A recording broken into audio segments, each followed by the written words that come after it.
मुख्यमंत्री समृद्ध पंचायत राज अभियानाअंतर्गत फलटण तालुक्यातील 26 गावांनी यामध्ये सहभाग घेतला आहे।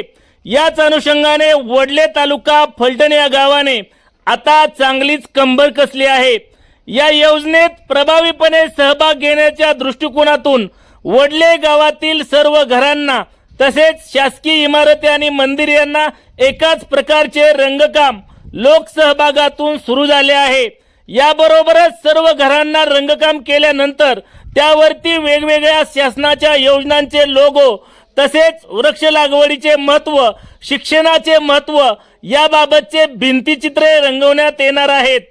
या काही दिवसांपूर्वी वडले ग्रामपंचायतच्या माध्यमातून महिला समृद्धीकरण योजनेअंतर्गत गावातील महिलांचा मेळावा ही मोठ्या उत्साहात संपन्न झाला।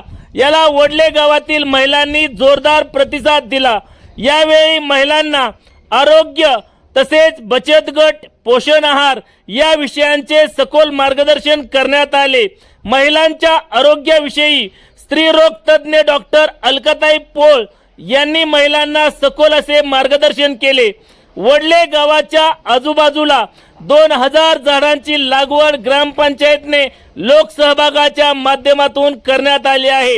यामध्ये 500 झाडांना ठिबक सिंचन करण्यात आले आहे।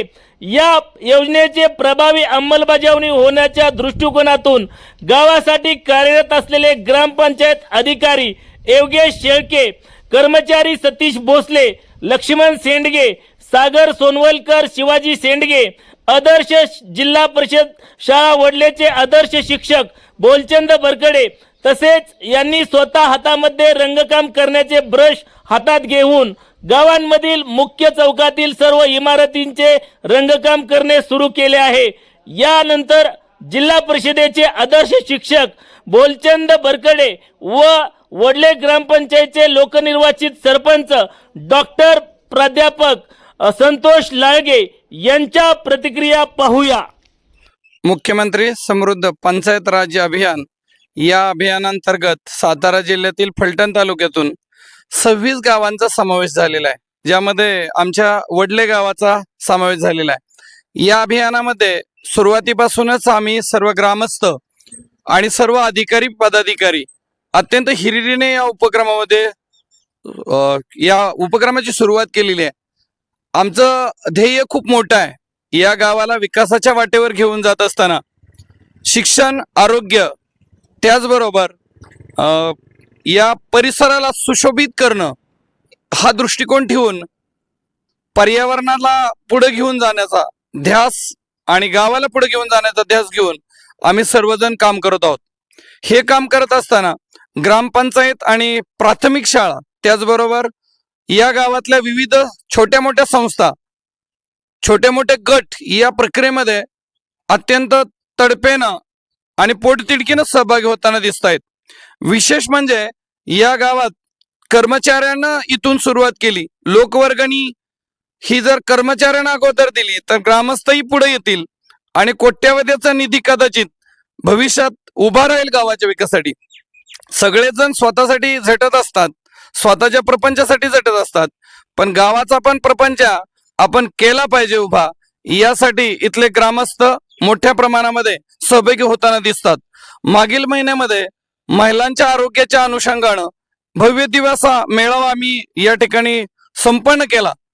या मेळाव्यातलं वेगळेपण म्हणजे या महिलांना घेतलेला सहभाग, त्याचबरोबर त्या महिलांसाठी प्रोत्साहनपर दिलेली बक्षीस योजना आणि शाळेची जी आपली मॉडेल स्कूल झालेली आहे शाळा, यामध्ये 6 वर्ग खोल्या जिल्हा परिषद प्रशासनाकडून आपल्याला दिलेल्या आहेत।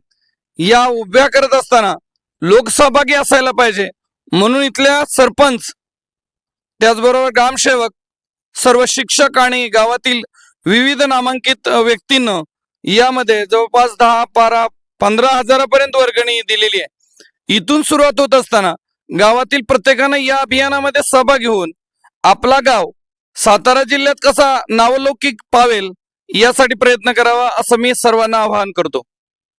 मुख्यमंत्री समृद्ध पंचायत राज अभियानांतर्गत आज वडले गावामध्ये एक नाविन्यपूर्ण उपक्रमाची सुरुवात आम्ही या ठिकाणी केलेली आहे। त्यामध्ये आम्ही सर्व घरांसाठी एकसारखा रंगरंगोटी करण्याचं, कलर देण्याचं काम आम्ही हाती घेतलेलं आहे. मुख्यमंत्री समृद्ध पंचायत राज अभियानामध्ये अतिशय चांगल्या पद्धतीने सहभाग नोंदवण्यासाठी ग्रामपंचायत वडलेच्या माध्यमातून आजपर्यंत आम्ही वेगवेगळ्या प्रकारचे उपक्रम त्या ठिकाणी राबवलेले आहेत. त्यामध्ये प्रामुख्यानं महिलांची आरोग्य तपासणी शिबिर असेल, त्यामध्ये गावातील जवळजवळ 513 महिलांनी या ठिकाणी सहभाग नोंदवला. त्यांची असणारी वेगवेगळ्या प्रकारची आरोग्य तपासणी त्यामध्ये केली. त्यात सगळ्यात महत्त्वाचा जो घटक होता तो म्हणजे ॲनिमियाची तपासणी असेल, HB असेल, तुमचं BP असेल किंवा कॅलेस्ट्रॉल असेल, अशा वेगवेगळ्या प्रकारच्या तपासण्या आम्ही जो गावातील 513 महिलांच्या त्या ठिकाणी केलेल्या आहेत. त्याचबरोबर नानानी पार्कचा आम्ही त्या ठिकाणी शुभारंभ केलेला आहे. त्याचंही काम प्रगतीपथावरती असल्याचं या ठिकाणी आपल्याला दिसून येईल.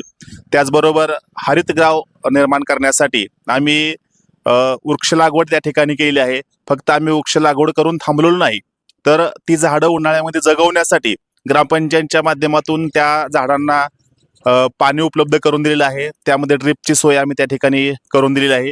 गावावरती 24 तास नजर ठेवण्यासाठी वेगवेगळ्या प्रकारचे CCTV कॅमेरे आम्ही त्या ठिकाणी बसवलेले आहेत. अशा वेगवेगळ्या घटकांच्या साह्यानं वडले ग्रामपंचायत मुख्यमंत्री समृद्ध पंचायत राज अभियानामध्ये सहभाग नोंदवत असल्याचं आपल्याला दिसून येत आहे.